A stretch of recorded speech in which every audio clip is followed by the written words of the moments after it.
सही सियाकार ही सही, लेकिन अल्लाह के रसूल सल्लल्लाहु अलैहि वसल्लम से अगर हम सच्ची और पक्की मोहब्बत करेंगे तो इंशाअल्लाह ये भी मोहब्बत दुनिया में भी काम आएगी और आखिरत में भी काम आएगी। लिहाजा आज की रात बड़ी मुबारक रात है, बड़ी शान वाली रात है, अजमत वाली रात है। इस रात में कसरत के साथ आप इबादत करें, अपने गुनाहों से तौबा करें, अल्लाह की बारगाह में आप दुनियादारी करें और कहे कि मौला मैंने जाने अनजाने से जितने भी गुनाह किए हैं तो गफूर रहीम है, मेरे तमाम गुनाहों को दरगुजर करवा दे। उसका वादा है कि जब कोई बंदा उसकी बारगाह में अपने गुनाहों से माफी मांगता है और सच्ची तौबा करता है गुनाहों से, तो रब्बे कायनात उसके तमाम पिछले गुनाहों को माफ करवा देता है। उसका वादा है।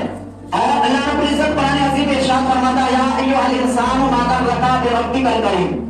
उसकी रहमतें हमें हमेशा पुकारती है और आवाज देती है कि मेरी बारगाह में आजा, मुझसे माफी मांगकर तुझे मेरे तमाम गुनाहों को माफ फरमाकर तुझे पाक और साफ बना दूंगा। लेकिन हम ये है जो आना नहीं चाहते हैं, हम ये है जो माफी मांगना नहीं चाहते। और अल्लाह ने हमारे ऊपर बहुत सारे एहसानात फरमाए, बहुत एहसानात फरमाए हैं।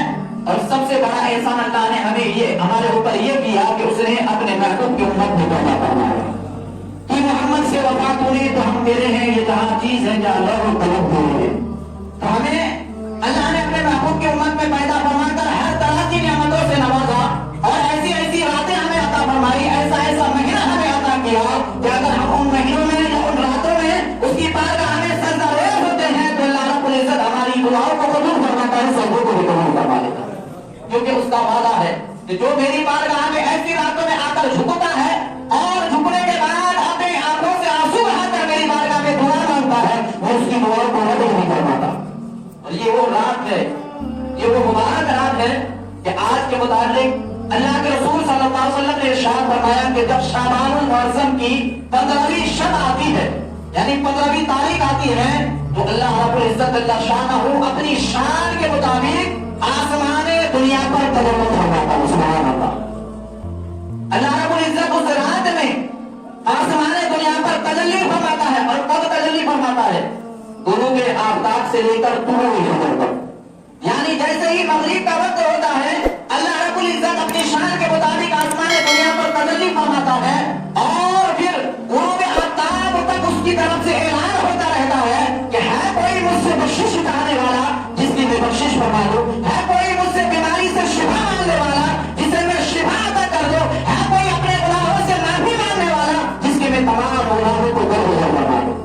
और ये ऐलान पूरी रात होते रहता है। अज़ीज़ान मिल्लत सलामिया, तो ये रात हमें मिली है तो हम गफलत में ना गुजारे बल्कि उस रात को मनाने की कोशिश करें, क्योंकि बार बार ये रात नहीं मिलने वाली है।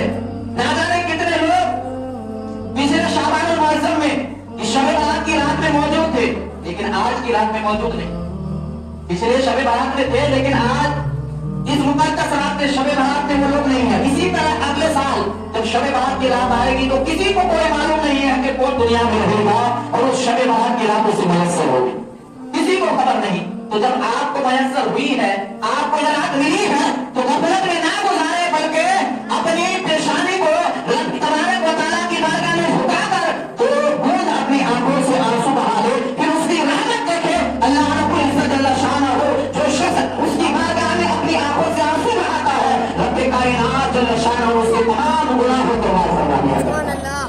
क्योंकि आंखों से निकलने वाला आंसू जहन्नम के आग को बुझा देता है। रोने वाली आंख कभी भी जहन्नम में नहीं जाएगी। हदीस पाक में कि वो जो आंखें रोती हैं खौफ खुदा से, वो आंख जो है कभी भी जहन्नम में नहीं जा सकती है, कभी भी जहन्नम में दाखिल नहीं होगी। और मैं आपको बता दूं आप कितने खुशनसीब लोग हैं कि अल्लाह ने आप पर कितना बड़ा एहसान किया अपने महबूब की उम्मती में पैदा फरमाकर। हजरत ईसा अलैहिस्सलाम तो तस्लीम अल्लाह के नबी है, वो कहीं तशरीफ ले जा रहे थे, कहीं से जा रहे थे। चुनांचे जब पहाड़ की तरफ से वो निकल जाने लगे हजरत ईसा अलैहिस्सलाम, तो पहाड़ की चोटी पर उन्हें एक पत्थर नजर आया और वो पत्थर इतना खूबसूरत था, अंडे की शक्ल में था, बड़ा ही खूबसूरत पत्थर।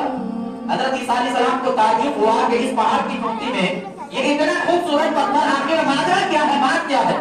उन्हें ताज्जुब हुआ تو اللہ کی طرف سے آواز آئی، اے عیسیٰ تم پتھر کو دیکھ کر تعجب کرتے ہو، اس پتھر کے اندر جو چیز جو بات چھپی ہوئی ہے اگر تم اس بات سے واقف ہو جاؤ گے تو اور زیادہ تعجب کرنے لگو گے۔ حضرت عیسیٰ علیہ السلام نے عرض کیا، مولا آخر اس پتھر کے اندر کون سی کشیدہ بات چھپی ہوئی ہے، آخر کون سی بات ہے، میرے سامنے ظاہر فرما دے۔